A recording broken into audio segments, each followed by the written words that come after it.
Ayun. Ang humok. Hyundai Accent yung unit natin ngayon. Ang problema nito ay matigas yung manubila. Ito ay may napansin ako na may nakailaw ng parang sign ng barya. Kaya tingnan na.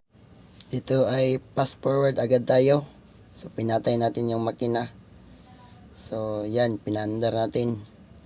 So nakita mo yung tinuro ko, pasensyahan nyo na yung camera ko. Ayan, yun ang sabi ko na sign ng barya o EPS yung tawag niyan. Trinay ko ng linubag ay talagang gahi talaga. Dito ay pagkatapos ko nag-check ng relay at fuse ay tinanggal ko yung EPS motor. Kaya pag tinanggal ko ay wala na man akong makita. Kaya binalik ko na lang at nagpunta ako sa iba.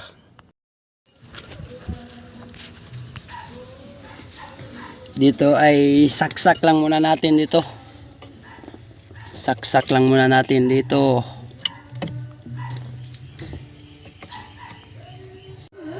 Dito ay sinilip-silip ko lang yung fuse box sa harapan. So shout out sa mga may alam na dyan. So ito yung nakita natin na pakita birds. Kanig yung lagom birds. Parang nag lost contact siya dyan. Kaya umilaw yung EPS doon sa dashboard at matigas tuyukin yung manubila. Kaya itry natin labnutin ito kung kaya pa bang i-repair. Dire kay hulbot dalaibot na dire hulbot dalaibot. Kailangan talaga nating dandahanin. Ito na yung papatigas sa kanyang gulong na ikutin yung manubila. Unsa daw? Parang may nag lost contact ata dyan dito. So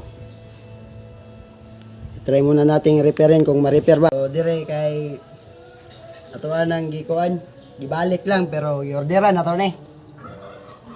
So ato lang repair atong gi-jumperan dire okay. Human naman siya sulda dire. Dire na buta. Kay nag-lost contact man lang dire. Pero kung mugana ni siya, orderan yun ato ni kay dili man siya pwede. I-try lang muna natin na ginamperan. So ibalik na natin. Dito ay subukan. Oy.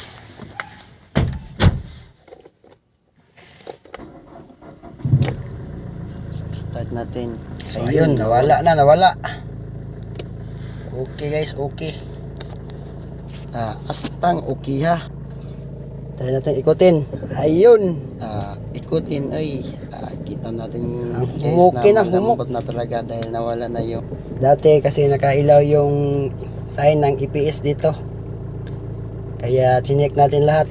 Itong nakailaw dito ay yan, handbrake yan at saka seatbelt. So okay na.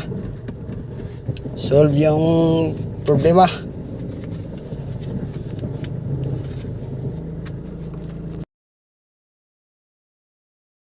Maghanap tayo ng batse kasi may hanapin tayo na tagulkol. Dahil yung manubila ay okay naman siya. Humumok na yung manubila, Na-solve natin yung problema, yung matigas yung manubila. Kaya maghanap tayo ng batse na daan. Dito tayo.